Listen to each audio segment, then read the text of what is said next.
Chers confrères de Vijoxy, mesdames et messieurs, tout protocole observé, bonsoir et bienvenue au grand plateau de Vijoxy. Ovation bien nourrie, s'il vous plaît. Vous accueillir cet après-midi dans cet espace.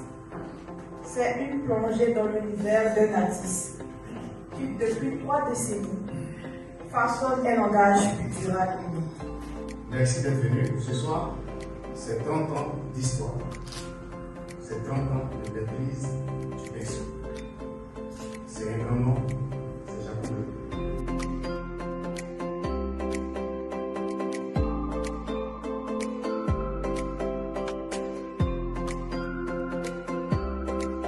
Et autour de ces œuvres-là, il y a 2 œuvres que j'ai créées dans la période du Covid.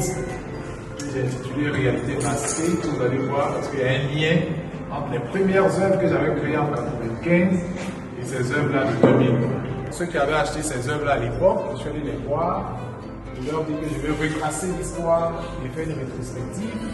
Donc j'ai besoin que vous me passiez mes tableaux pour que je puisse les présenter.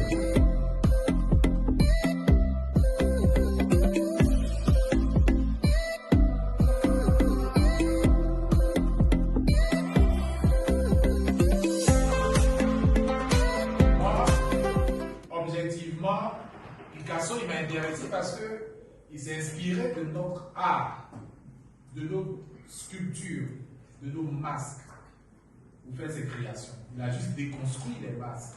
Comment vous avez fait votre audition publique qui a aujourd'hui une renommée?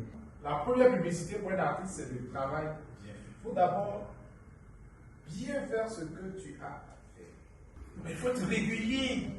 Et même s'il y a des choses qui te manquent, il faut aller apprendre. Il faut maîtriser. Les techniques, là. Il faut les maîtriser. Moi, j'étais prof de beaux-arts. Parce qu'au-delà même d'avoir étudié, je me suis dit qu'il fallait aller plus loin. Donc, former ceux qui veulent être artistes. Mais si tu veux former quelqu'un qui va être artiste avec toi-même, il faut connaître. Et il faut connaître toutes les techniques, tous les procédés, enfin pas tout, mais en tout cas l'essentiel, le maximum. C'est quoi la mairie? Depuis Jacob, on a pu voir que tu es hyper connecté à la seule classique encore. On n'a pas vu de vidéos, de photos qui bougent chez toi. Est-ce que tu t'y mets? Ça se passe comment? J'ai mis en place un événement qui est les rencontres internationales des arts numériques d'Abidjan, qui est une activité annuelle. Donc c'est ce lien, la technologie, art et création, c'est ça. Mais aujourd'hui, là, c'est vrai que je peux en faire, mais est-ce que je vais vivre de ça? Donc pour l'instant, ça là au moins quand quelqu'un va dire, ah le bleu là est joli, hein? Voilà, je vais ajouter. Voilà, ça intervient souvent dans les photos, quand je vais faire quelques photos, quelques créations en lien avec des photos, des vidéos, je peux faire intervenir.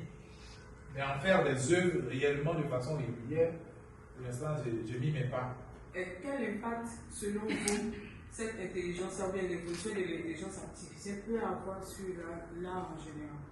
Quand on va constater que tout ce qui relève du mécanique, de la machine et de la technologie, ça va très vite et que ça déverse le maximum de choses sur le marché,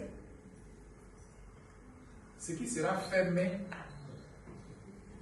va prendre de la valeur. Est-ce qu'on se comprend? Donc, bien au contraire, ça va nous aider. Donc, ça va nous valoriser d'une manière ou d'une autre.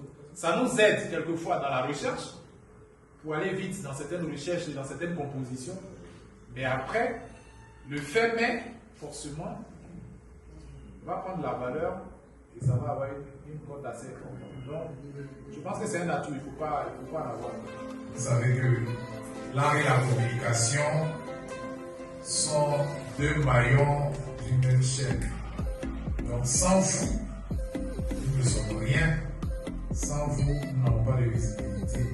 Sans vous, nous n'avons pas de présence. Sans la communication, il n'y a pas d'artiste.